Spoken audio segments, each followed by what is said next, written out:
Hello everyone and welcome to my fourth episode of the Game On Talk podcast. My guest in this talk is Taylor Brandenburger, who is the production director and lead 3D artist at Dekogon. After raging a bit on Twitter, I had the idea to record a spontaneous episode where we rant about the school system, especially when it comes to games. We also talk about how it is to be self-taught and how to compete in the games industry with no degree. So without further ado, let's hop right into the talk. Welcome to a new episode of the Game Out Talk podcast. My guest today is Taylor Brandenburger, who is the production and lead artist of Dekogon. Hello, Taylor. Nice to meet you. Hello. Thanks for having me. How are you doing? Doing good. I woke up like an hour ago. So maybe you could introduce yourself, tell the listeners about your life. What are you currently working on? What are your where are you from and all that stuff, you know? I'm from the United States, South Carolina. I do, like Chris said, production managing at Dekogon. So really just working with clients and making sure the quality that they're asking of Dekogon is accomplished. Some games I'm working on are under NDA. Of course, that's the answer. But one game that I can say that Dekogon's working on is Scavengers. So that's a pretty well-known game, and we should start seeing more about this in this summer. Okay, so this was pretty spontaneous. It was like very spontaneous. A work of half an hour to record this podcast. So, as you being self-taught and in your country, there are happening several school corruptions where rich people pay schools to get their children's on the schools. So how do you feel about this topic? You can now rage out all your emotions and share your emotions with the whole world. I mean, is anyone surprised? Like, I don't know anybody that's not surprised about it, honestly. Of course, I'm more disappointed in the schools than I am in the parents, because of course, when you have that money, you're going to walk the line, but that's the school's responsibility to not give in to that corruption. Money, right? Yeah. So I'm more disappointed in the schools. Yeah, that's really about it. But no one's surprised. So that says a lot. I think in this case, you can see how the schools are working, you know? Yeah. They're out for the money. Yeah, and that's the thing, is like school's a business, so any business wants to make money, and it's clearly seen in tuition prices. They're insanely high. But I think with this new scandal here in the States, when I was looking at schools, I would have spent $50,000 in US dollars on 1 year. So, you're looking at $200,000 for a degree, and that's not even considering, living costs. Places like Full Sail are $75,000 a year, but that's a 2-year program, so it's like a fast course. But yeah, they're insanely high, and I think that shows that the schools aren't really in it for the teaching and the progressing of the education standard, but they're more in it for the money, and that's something that is very apparent. Okay, so what was the reason that you didn't get into this trap and say, well, now I have to spend $2,000 to get on the school, and what was the point where you said, no, I won't pay this money, I want to get self-taught?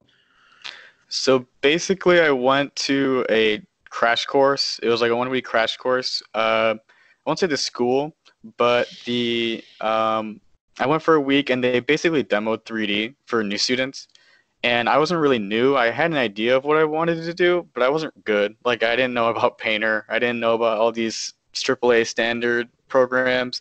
I went in, and I think we learned the UI for like 4 days. It was so painful.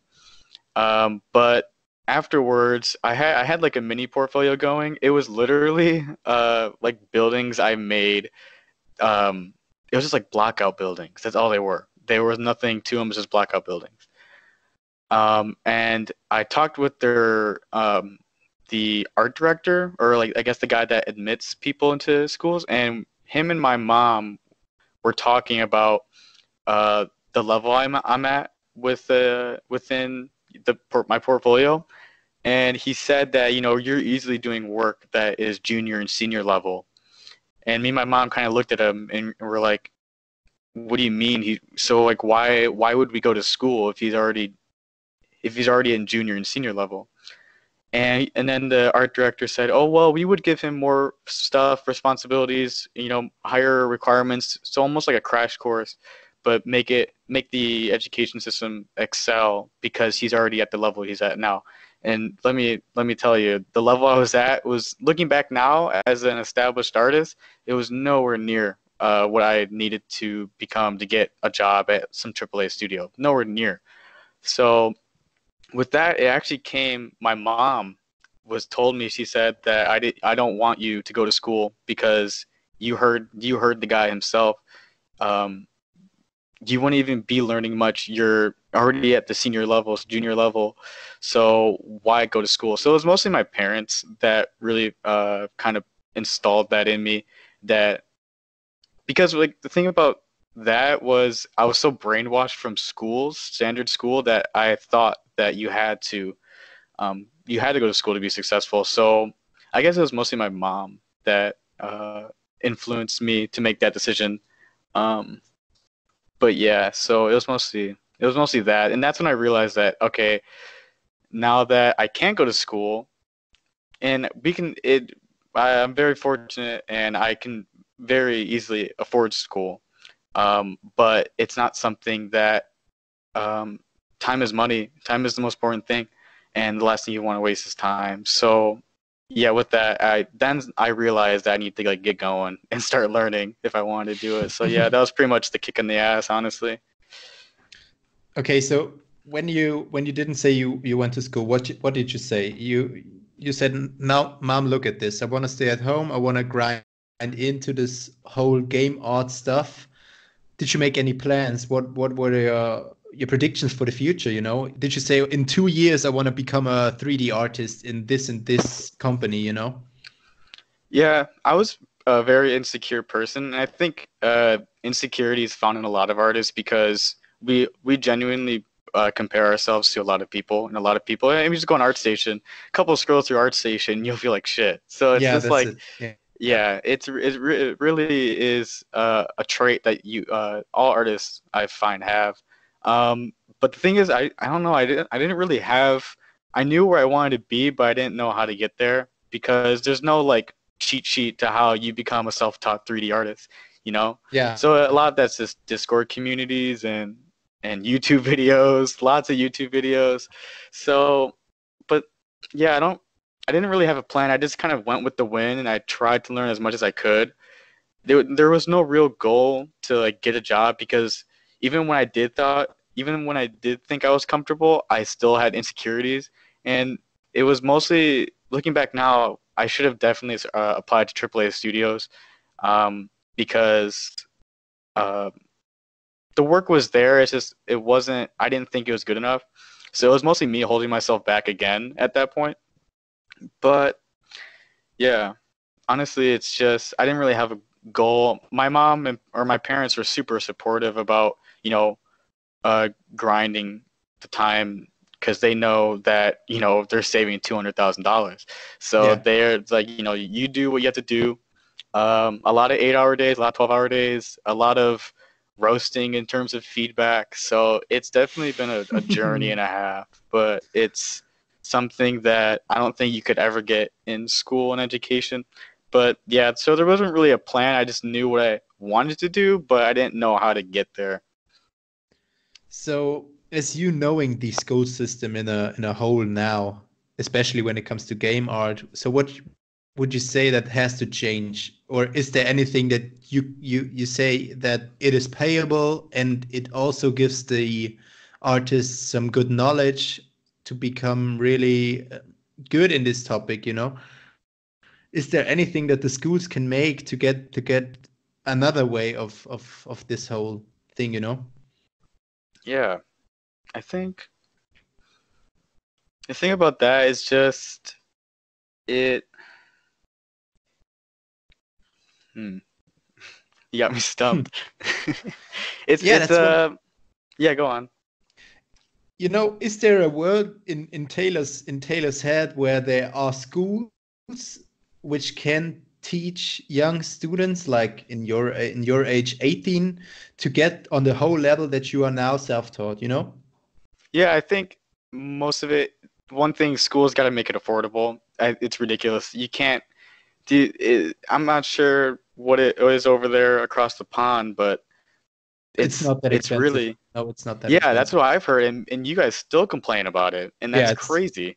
I would have paid So 20K, you know? This is nothing compared to you. yeah, exactly, and that's what's insane. I think if schools want to step on get going on the right foot, they need to make it affordable, and that's something that is, I would say, well, I don't know the school of business, so I can't say it's reasonable or it's possible to, because you have to pay teachers, you have to pay bills, Yeah, yeah. so it's So really, if they want to start, they need to make it affordable, and they need to start teaching the. Well, then again, I can't say this because I didn't go to school, so I can't really say like what programs you guys are learning. So like when I okay, went, I wasn't learning Painter, so I was okay. learning 3ds Max Lamberts and how to make it look cool. So I can't really say, but yeah. So I think it was a bit of the wrong question, you know, as you have never been to school. So how did you get your first job? How was this all developed? So you were at home, were learning 3D, were learning game art. So how did you say now I'm ready for the companies? So how was this how this all developed over time? So I actually had a couple royalty projects I was a part of, and obviously they fell through like they all do. Okay. Something I've just gathered through the Unreal forums, and I've been on a couple of development teams that weren't really serious. They're definitely indie, but then through that experience, I realized that okay, like I have leadership qualities. I can produce quality. Um, that someone can at least put an hourly on, at least minimum wage. I can at least get past that. So, I should definitely try to find something that catered to that. And I remember I posted on the Unreal forums, and then Iron Belly reached out to me. Iron Belly is a well-known indie studio amongst the 3D community, and yeah, they basically they saw my post because I was asking if anyone wanted to start a royalty project, and then that's when I got contacted by Iron Belly, and then they said, hey, art tests and the whole standard thing, and then that's when I slowly got into the industry more and more through So that. you were working for Iron Belly as a 3D artist, right? Yes. And how long was this going? For a year? Yeah, about a year About a year. until And then Dekogon. and how did you get to Dekogon? I actually had like an epiphany. Um, I was Iron Belly wasn't really having any work, and part of that was my fault because I was so picky. And that's one thing I tell 3D artists: you just can't be picky because you're just limiting the amount of work you get. So I was extremely picky about what I could and could not do, and that was part of it's an insecurity as well. So I actually had an epiphany. I said something just hit me. I said I need to make a portfolio piece, and I'm going to get a job because of it. So that's when I made my MGD programming device, which is on my portfolio, and I made that. And I think 2 days or 3 days later, Clinton reached out to me and said, "Hey, I'm starting a studio. Would you be interested in joining it?" And I said, "Oh yeah, let's go." So that's basically how that started. It was literally that. So Clinton was working for Iron Belly as well, right?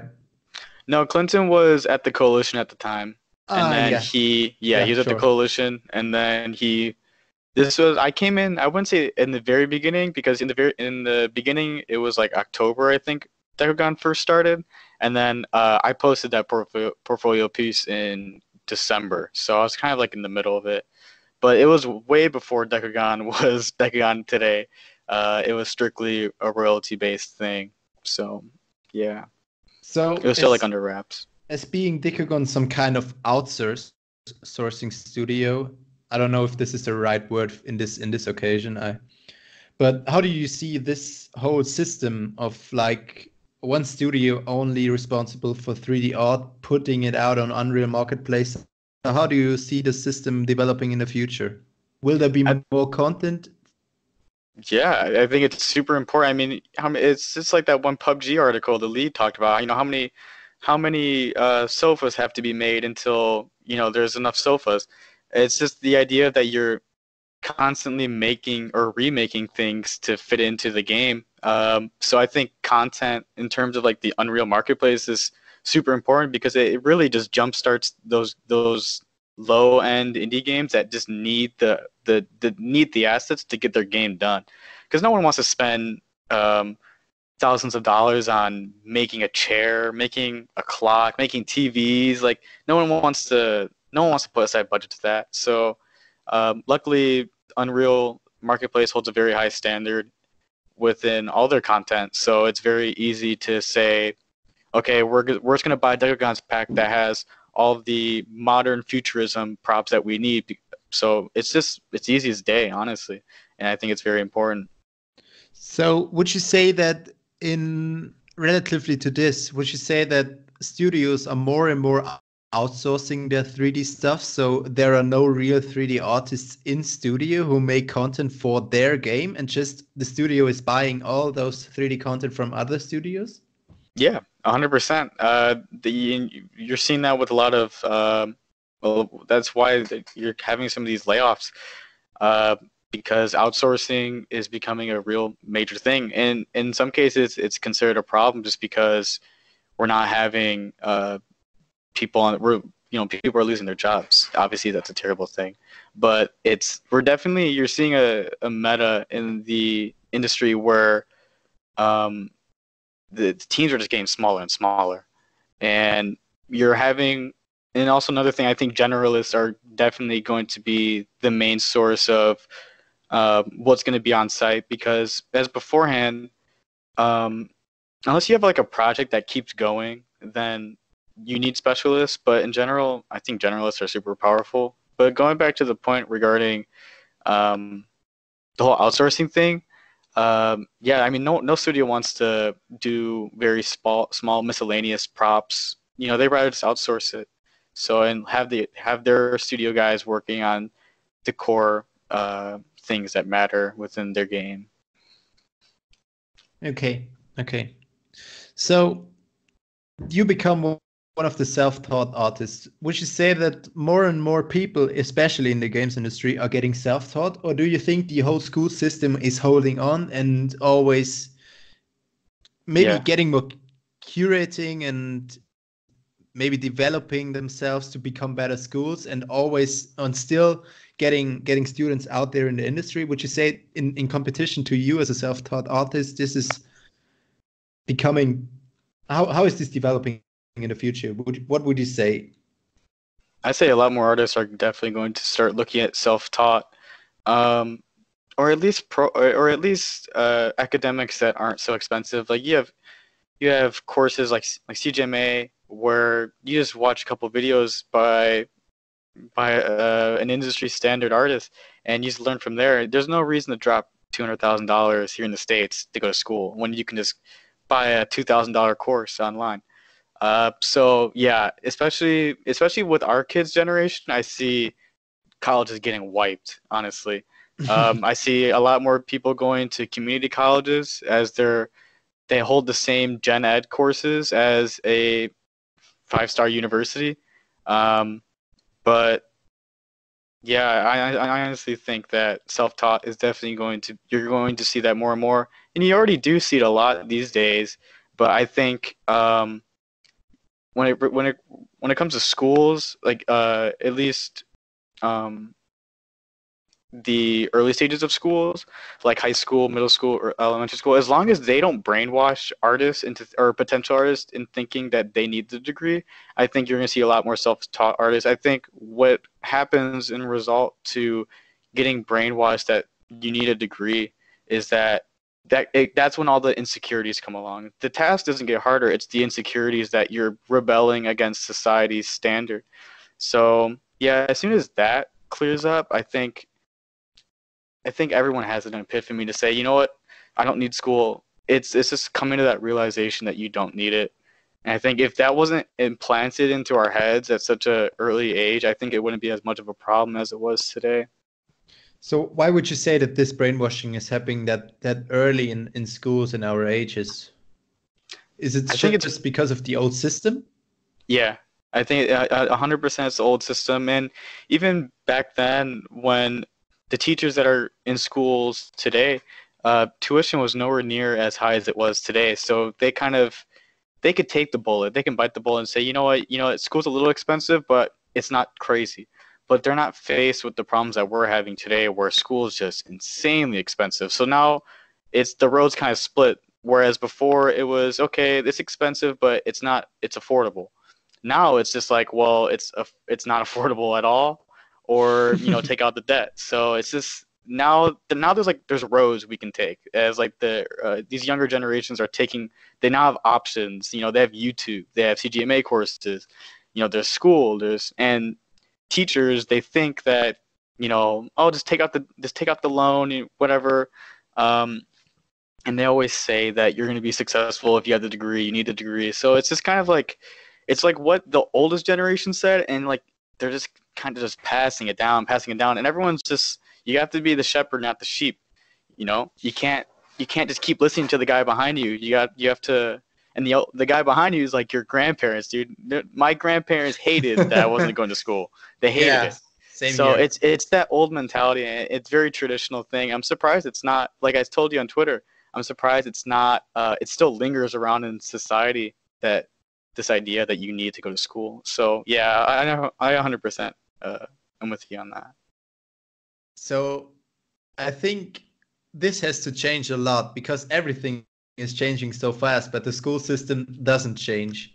Yeah, So I really don't know what to say anymore because this is such a tragedy in today's society to have this system still going, and I think it's just because for the money. 100%. And I think the time of young people doesn't have to be sacrificed because of the money. Yeah, it's very unfortunate that it has to be that way, because it, it's a very, it's important. Like, school's important, but like, obviously you need to go to school if you're going to be a doctor. If you're going to Yeah, be sure an thing. engineer, Yeah, of sure course thing. you need these degrees, but I have friends in fashion, I have friends in art, and I have friends that are just going to school for the experience. So I think there's too many degrees. I So think there's a social media degree out there somewhere. I remember reading about that somewhere. when talking about doctors, I think that the value of a doctor is not the degree. Yeah, You it's can't definitely. you can't measure how the doctor is talking with people, how is he nice to people. It's just one short degree, which is telling with a final grade how this doctor made in the test. So do you have any plans or any tips for artists who want to become self-taught? Definitely get involved in the community aspect. Something I wish I got more involved in earlier. Um, you have awesome Discord communities like um, 3D's Fast Track, Dynasty's Discord, and those are just, Polygon forums. Just honestly anything. Just get yourself involved, even if that means joining a how are those projects, like those community projects where they, like the Fallout projects where they, what are they called? Uh, but basically, just get yourself involved into the community aspect. Even if it's not AAA, surround yourself with artists that are passionate too. But don't have a little bit of everything in terms of your friend groups, because obviously, if you're an aspiring 3D artist, your friend groups are going to be aspiring 3D artists too. So you don't want to be um, you want surround yourself with good artists. Basically, that's what I'm trying to say. Have some character artist friends, have some environment artist friends, have some senior friends, have some lead friends. So, because if you show all your aspiring 3D artist friends, they're all going to say it looks good. If you show Yeah. your mom, it's going to look good. But if you show a senior, if you show a character artist, they're all going to have different opinions. So you got to have these different levels um, of friends within these communities that are really going to tell you how it is. So would you say that a network and networking in general is a good thing, especially for young artists? Yeah, I think networking sounds so professional. It Yeah. sounds like I'm going on LinkedIn and like spamming lead artists. It's really networking can be as simple as, oh, we're on the same Discord community. Can you give me feedback on this? And through like these little interactions, you start to gain relationships, and you're unknowingly setting yourself for a network of friends and within these multiple industries. So yeah, networking, it sounds tedious, but it's really as simple as just messaging someone and asking them for feedback on a regular basis. So especially when it comes to feedback, I think you should deal with criticism, right? Yeah, that's something I struggle with actually a lot. It's like I don't know why, but I whenever I read feedback, I always put it in a negative like voice in my head, like oh, because like uh as I started to grow as a self-taught, obviously you're gonna get a lot of trolls.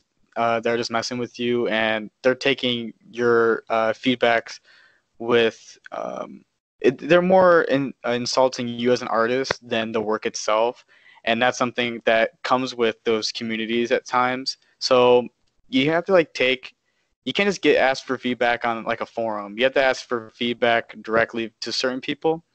So I think with that, kind of self-explanatory. Don't go on Twitch and live stream and then take advice from some rando in the Twitch chat.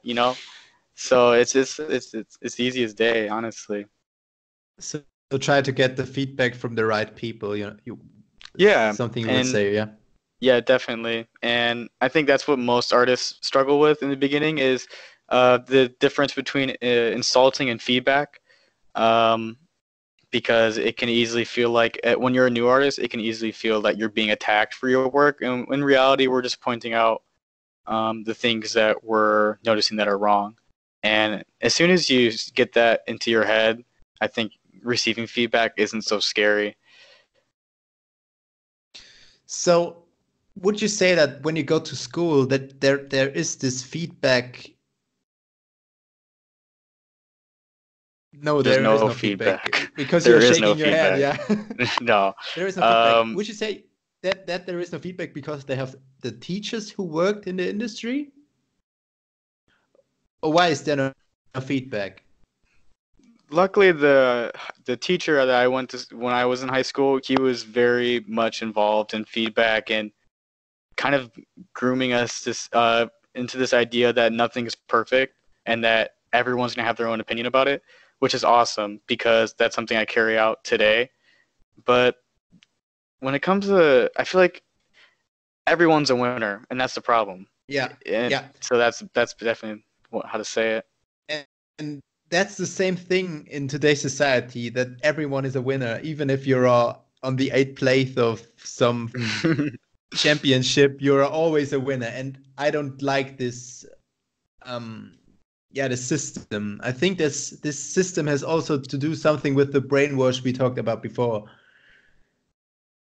Feedback has to be hard, but because when it's hard, it's always helping you to become a better artist, in my opinion. Of course. And yeah, go on. As you being someone in Dekogon who is always feedbacking he's always honest, and that's so true about you. Yeah, it's unfortunate that everyone's a winner. I think that stems from like how I guess our generation grew up on participation trophies.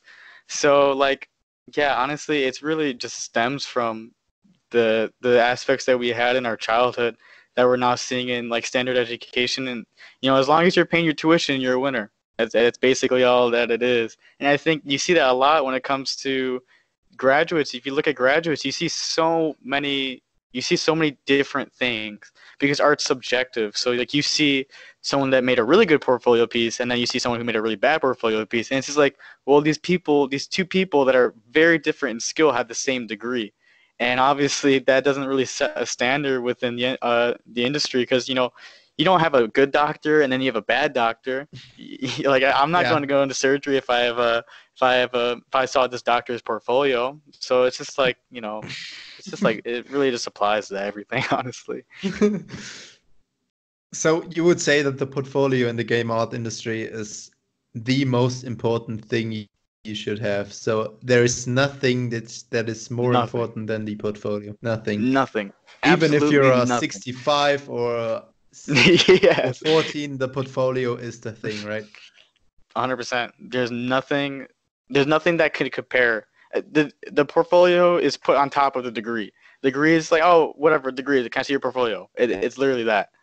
And I think that's something that a lot of people have a hard time dealing with, because the idea that we've been brainwashed since we're so young, the idea that that piece of paper is legit everything. It's like, well, no. Now we're seeing that people are saying, I don't care about the portfolio, or I don't care about the degree. I want to see your portfolio. So it's kind of hard to say. It's hard to tell your parents that, or it's hard to tell your grandparents, like, oh no, they don't care about the degree. It's like, what do you mean they don't care about the degree? It's like, it's pretty wild how things have really changed. So in today's society, it's always hard to tell someone that the portfolio is the thing, especially in the games industry, because they always grew up and having degrees and grades in school. So how should that change in the future? Would you say look at the portfolio and people just try to avoid schools and just look for portfolio? Yeah, I think that's something that schools can, if I was, luckily when I was in high school, I had that where we did critique general portfolios, and the art teacher definitely saw the value in a portfolio over the degree. It was more if having a degree was a good for experience. Obviously, you learn and you meet a lot of people in college, which is the one thing you can't get in freelance or in self-taught, is the social interaction amongst peers and professors and whatnot. But luckily, I had a teacher in high school that really emphasized your portfolio over the degree. But I'm not really seeing that amongst other people that I know. And obviously, every school is different. So it's kind of hard to say, you know, portfolios are 100% important, but I'm not sure if everyone else is being taught that. I think everyone else is being taught that still the degree, because even I remember when I was about to graduate, I had the cap and gown on and everything for high school, and my biology teacher was going around and he was asking everybody, what are you doing after school? And then he came up to me, he said, what are you doing after school? Because I did some freelancing for him regarding the schools, I made a couple of logos for him. It's like, are you just gonna go to school for art?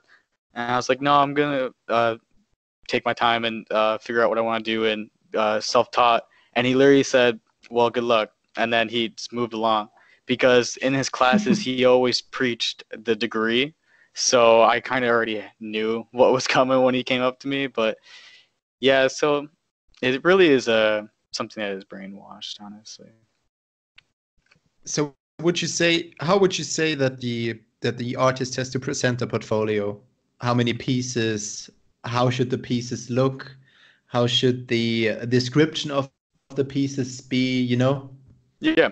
So if right now we're kind of in like a transition between specialists and generalists, so it's kind of hard to say, because I've seen some wicked generalists that have character art and that have environment art, and the whole stigma behind generalists is that they're not good at everything. They're just average. They're not good at one thing. But the thing is, now we're seeing generalists are just overpowering. They can do characters, they can do animation, they can do environment art. But that's something I wouldn't want a learning student to have in mind, to be good at everything. I think once you establish yourself in the industry, that's when you start branching out into different areas that you're interested in, because you need to learn the core fundamentals. You don't want to learn something that's standard on characters, but that's not standard on environment art. So there's that separation between specialization and generalists. So it's kind of hard to say, because the industry favors generalists, is starting to favor generalists, but it's not yet.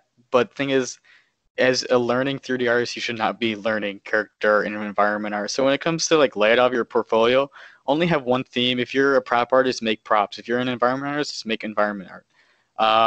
And when it comes to quantity or quality over quantity all the time.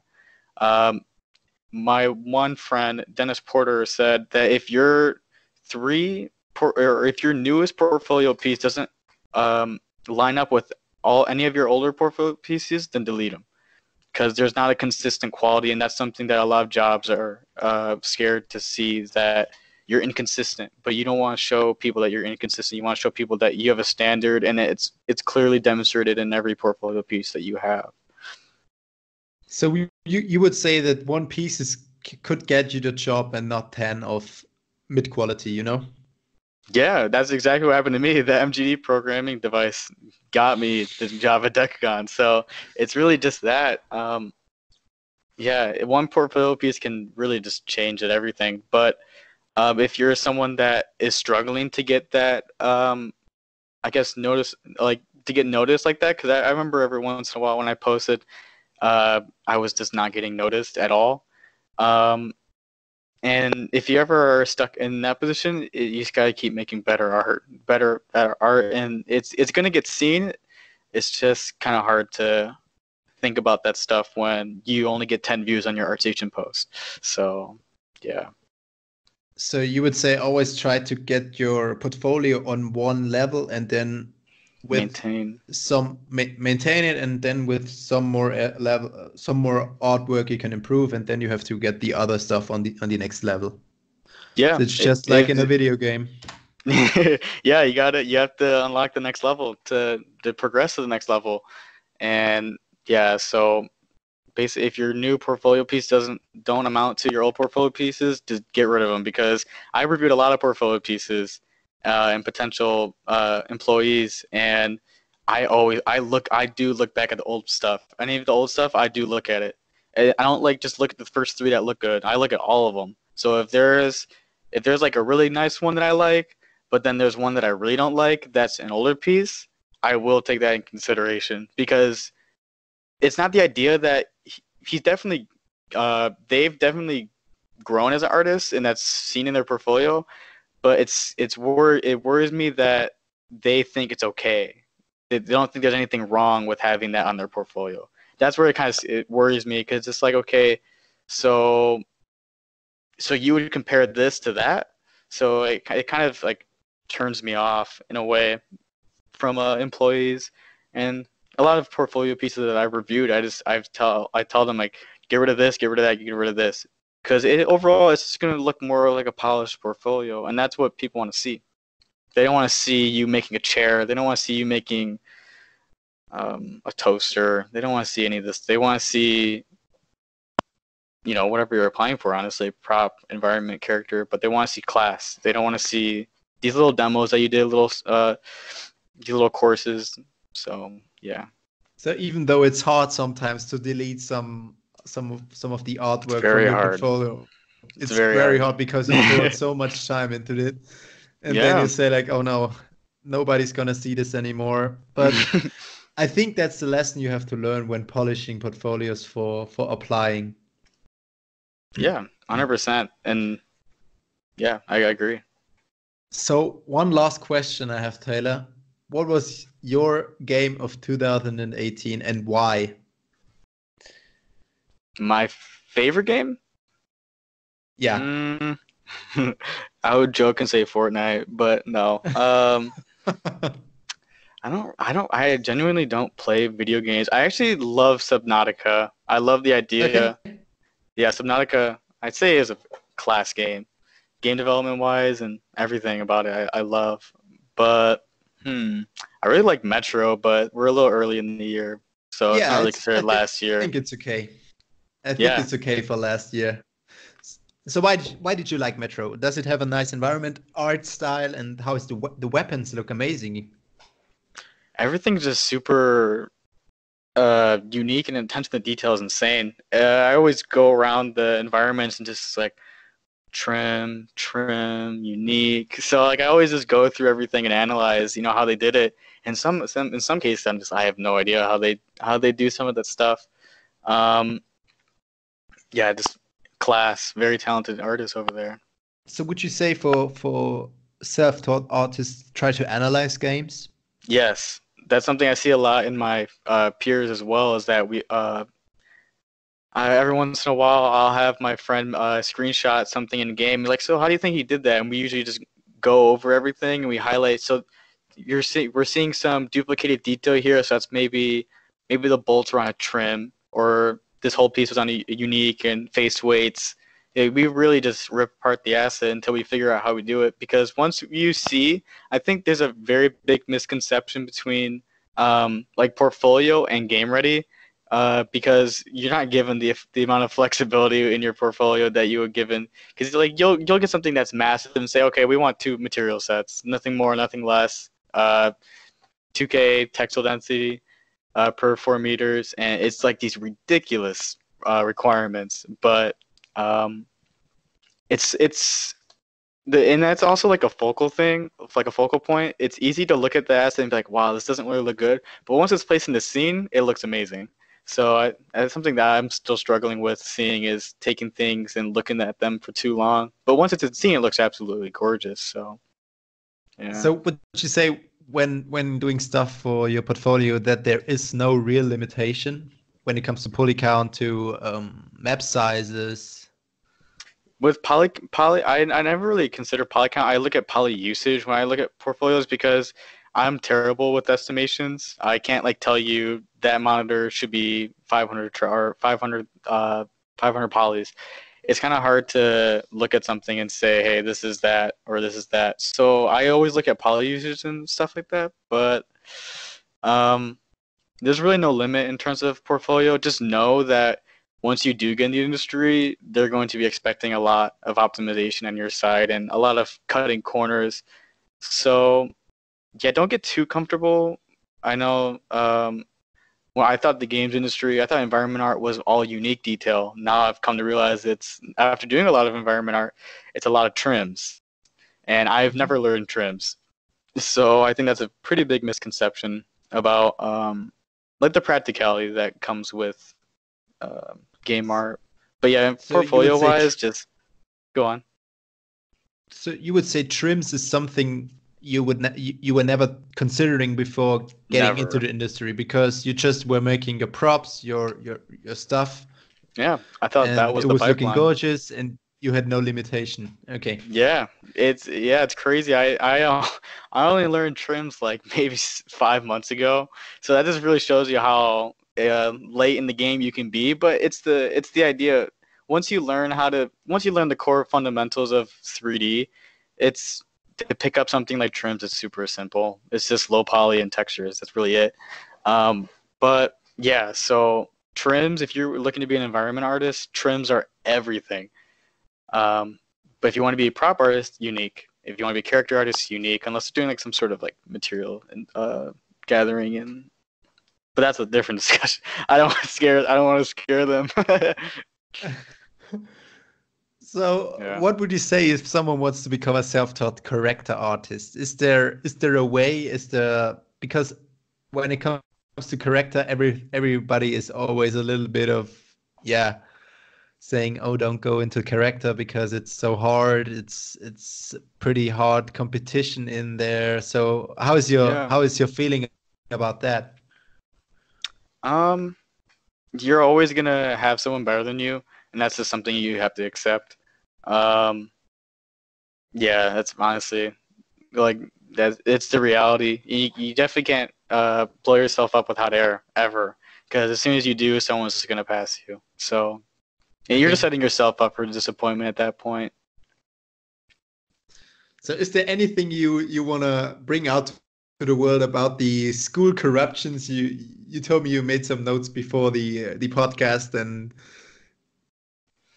yeah, honestly, I just think it's kind of what I talked about already regarding the school. It's a business, so they're in it they're going to be in it for the money. Stupid careers, stupid degrees. Yeah, it's really Let's yeah. talk about That's the honestly stupid nothing. career. What exactly do you mean with stupid career? I think a stupid career is something that you see going to be replaced by AI. Don't get into something if you know it's going to be replaced. So something like you were seeing a lot of matte artists being outsourced. So into the CG community. So why go into being a matte artist? It's when it's going to slowly be replaced by AI. And I say this about substance designer a lot, is that I see it being replaced by, I said this before Alchemist came out, but we're starting to see a lot more programs starting to be generated by AI. And it's just like that one, what's his name? Andrew Price conference about how AI is going to slowly change our industry, which is an excellent conference that he did. But yeah, I think a stupid career is something that's going to be replaced by AI. So yeah, So, that's is there really anything it. else you would say will be replaced, like something concerning 3D? I think it's kind of hard unless, because the thing about 3D is that we're already starting to see details like photo scans and just like just scan data in general. Battlefield used all their references are based around scans, and they use that high poly detail to bake it down to a low poly character. So we're already starting to see photo scans take up the workplace, and obviously with that is going to you're going to see a lot of less jobs. This is like how animators got wiped out by mocap. They don't nearly need as many animating artists on the team. They just need a couple of artists that are going to correct some of the mocap data. So it's really that's I see a substance designer, like texture artists, I think are slowly going to start getting replaced by AI. And you have all these platforms like Megascans, Polygons that supply these awesome photo scan textures. And again, you have asset stores like Unreal Marketplace where they're just going to buy a prop pack.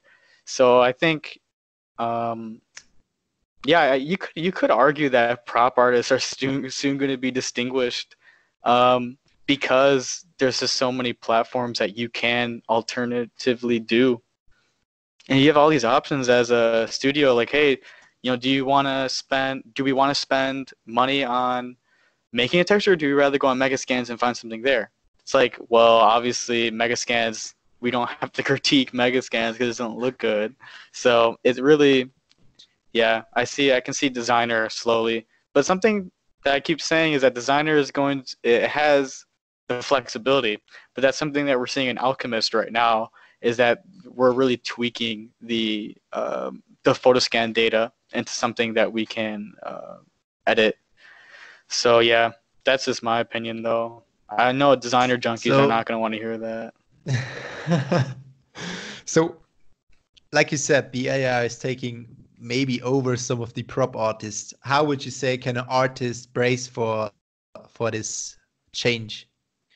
Start learning the really hard shit. Like an AI can't do a trim. So it's this yeah, you have to start taking the difficult aspects of game art and apply that to what you want to do. That's something that I even noticed in my portfolio is that I have all props, and obviously I'm covered in NDA regarding environments and stuff, but that's something studios have these days that they can it's the idea that a studio can put budget aside for a prop, or they don't have to put budget aside for a prop because they can just buy one, or and they are yeah it's or they can just buy a Megascan from Megascan. So yeah, we're starting to see like a lot more alternatives to putting budget aside to other things, which is also a good thing because it advanced development and makes your product that much more ready. But to be honest, isn't it always easier to buy props than to just hire people who build your props? Yeah, Let's say it's just like a prop yeah, costs like $50, but the person who has to make this prop, model this prop, UV this prop, texture this prop, costs so much more. Yeah, like So 25, 30 an hour. yeah, like why are companies still on this track? It's like we stated with schools, it's a very old I guess standard that we still think that we need to buy all these things. And there's some exceptions when as long as the client is willing to pay for it, then that's what they want. But if as soon as studios have the option to say, well, this pack kind of has everything that we're looking for, this could save us tons of money, then we're just gonna do that. So as soon as there's an option, people are going to start taking asset stores, assets like PUBG's. Almost all of it, at least from back when I played it in 2017, 2018. It's all Unreal asset packs stores. So yeah, it's like 100% like what you said. It's why spend it? Why just take a guy that's on salary and have him do this prop that's going to end up being, we'll say he's $200 in budget, or just spend $50 on a prop that we can Yeah, just throw it in the game. like Ubisoft, who has which is so many props, they would have the money to pay all this, all this stuff. Yeah, and speaking of Ubisoft, uh, I think I'm not sure if it's Ubisoft or if it's the people that made what's the one game? Uncharted, but they are reusing. I think Ubisoft does practice this, and I guess every industry or every game practices just the reusability of old assets. It's a thing. Why? Well, I don't know where we get this mentality that as soon as Battlefield 1 comes out, we can't use anything from Battlefield 1 and Battlefield 2. It's like that's not. We're going Yeah. to take the Battlefield 1 assets and throw them in Battlefield 2, but we still have some small props that we have to do, but we don't nearly have to do as much as what we do in Battlefield 1. So you're already kind of seeing that reusability, even though it's not on like a marketplace, you're already seeing studios reuse assets on their own marketplaces that they have. So yeah, I think it's a very good point. So I think we are done. Cool. So I thank you so much, Taylor, for being on my podcast. And I will put all the information about you in my info box, and people can ask you for feedback, some honest feedback. Yeah, definitely. And yeah, so thank you so much, Taylor, and keep it up. Thank you. Thank you for having me. Bye.